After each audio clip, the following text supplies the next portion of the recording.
আসসালামাইকুম দর্শক, আপনারা সবাই নিশ্চয়ই ভালো আছেন। আজকে আপনাদের সামনে নতুন কথা এবং নতুন টপিক, সেটা হচ্ছে গত দু একদিন ধরে দেখতে পাচ্ছেন ফেসবুকে যে একটা ভিডিও ভাইরাল হয়েছে, সেটা সাকিব আল হাসানের ভক্তকে তিনি সেলফি তোলার সময় তাকে আঘাত করতে চেয়েছিলেন, অথবা থাপ্পড় মারতে চেয়েছিলেন, অথবা তার মোবাইলটা কেড়ে নেওয়ার চেষ্টা করেছিলেন। দেখতে পাচ্ছেন ভিডিও ফুটেজ আপনারা।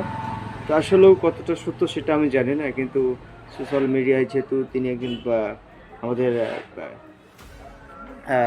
বাংলাদেশ ক্রিকেটের একজন অলরাউন্ডার প্লেয়ার, তো তার কাছ থেকে মোটামুটি দর্শকরা এটা আশা করেন তিনার কথা এবং তিনার কাজ করে মাঝে মাঝে ভাইরাল হয়।